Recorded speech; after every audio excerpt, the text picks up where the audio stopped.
Muli po, isang magandang araw mga kabarangay. Araw po ng Sabado. Yes po, 21 ng Pebrero.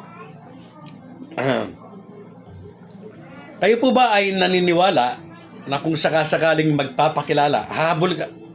Kayo po ba ay hahabol sa BSKE 2026? Kung kayo po ay hahabol, naniniwala po ba kayo na pwede kayong kasuhan ng election hearing or premature campaigning ngayong mga panahon nito na nagpapakilala lamang kayo, na nagpapahayag lamang kayo na kayo ay hahabol in advance? Natatakot ba kayong gawin ito? Dahil yan po ang pronouncement ng mga nasa posisyon.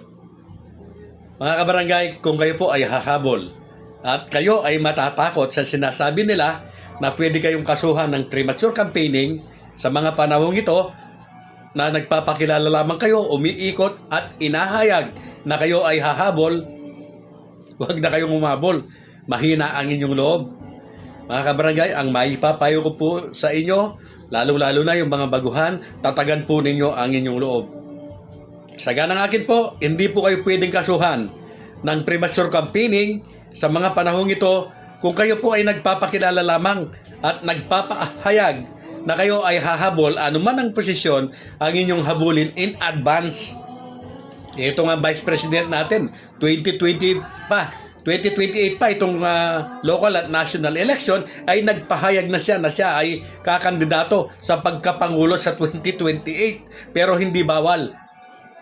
Mga kabarangay, ulitin ko po sa inyo, lahat po ng pinapahayag ng mga nasa posisyon, nasa katungkulan, pabor po lahat sa mga nakaupo dahil ayaw nila ng matalo ang mga yan kasi nga gagamitin nila sa 2028 barangay SC at SK election. Yan po ang katotohanan. Kaya wag po kayong pasisindak.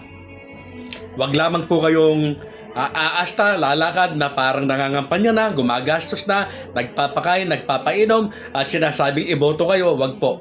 Siyempre po, yan po ay talagang papasok sa premature campaigning kapag sinabi ninyong iboboto kayo. Matagal pa po, malayo pa ang eleksyon, pero pwede kayong mag-ikot, umikot na kayo, magpakilala, ipahayag na kayo po ay hahabol, anuman ang inyong posisyon na hahabulin. Huwag po kayo matatakot, hindi po pareho yung pagpapakilala, pagpapahayag in advance na hahabol sa pangangampanya. Yes po, premature campaigning nga ang kaso kung sakasakali. Hindi ka naman nangangampanya, nagpapakilala ka lang. Kaya nagpapakilala ka pa lang, hindi ka nangangampanya. Ipinapahayag mo pa lang na ikaw ay hahabol in advance. Kaya wag matakot, makibaka, lumaban po tayo.